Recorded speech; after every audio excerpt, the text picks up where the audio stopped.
আসসালামু আলাইকুম। এটা হচ্ছে খুদের ভাত। অনেকে হয়তো চালের যে খুদ, এই খুদ দিয়ে এই ভাতটা রান্না করা হয়। এক একজনে এক এক নামে ডাকে।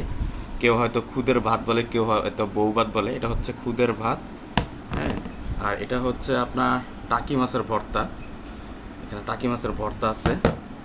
এটা হচ্ছে মরিচ আর পেঁয়াজের ভর্তা। এটা এটা মরিচ পেঁয়াজের ভর্তা। আর এটা হচ্ছে আপনার ধনিয়া পাতা আর কাঁচা মরিচের ভর্তা। তো অনেক দিন ধরেই খুদের ভাত খাওয়ার ইচ্ছা ছিল, তাই ভাবলাম যে খাই আর আপনাদেরকে ভিডিও করে দেখাই। কারণ এটা ছোটোবেলা অনেকেই গ্রামে যারা ছিলেন তারা হয়তো সকালে নাস্তা হিসেবে খাইছেন। তো আজকেও আমি এটা নাস্তা হিসেবে খাবো। তো অনেক দিন পরে খাইতেছি, ভাবলাম যে আপনাদেরকে দেখাই। কারণ শহরে আসলে খুদ খুঁজে পাওয়া যায় না। আমি অনেক কষ্ট করে বাজার থেকে খুদ কিনে নিয়ে আসছি খুঁজে খুঁজে। তো দেখি আগে ভর্তাটা দিয়ে খাই। আগে আমি একটু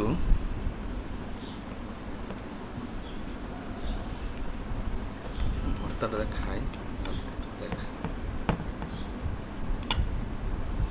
দেখেন কি সুন্দর বুঝছেন।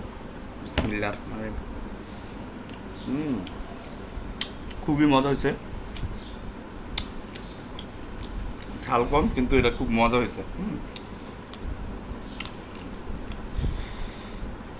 দেখেন কত সুন্দর দেখছেন, সবুজ কালার। এখন একটু এটাতে দেখি, এই যে এই ভর্তাটা দেখি।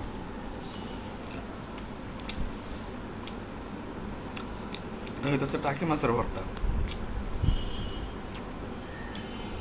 এটা হইতেছে টাকি মাছের ভর্তা, বুঝছেন সুন্দর। বিসমিল্লাহ। হুম, এটা আরো ফাটাফাটি হয়েছে, খুবই মজা হয়েছে এটা। তুমি এক থাল ভাত, দুধের ভাত খেয়া এখন আমি একটু পরে অফিসে যাবো। আমার ওয়াইফ খুব সকালে কষ্ট করে বানাইছে এগুলো খাওয়ার জন্য, আমি খাইতে চাইছি তাই। এটাও খুব মজা হয়েছে। আমি এখন একটু ঝাল খাবো। এটা এটা হচ্ছে একটু বেশি ঝাল মরিচের। মরিচ পেঁয়াজের একটু অল্প নিয়ে দেখি।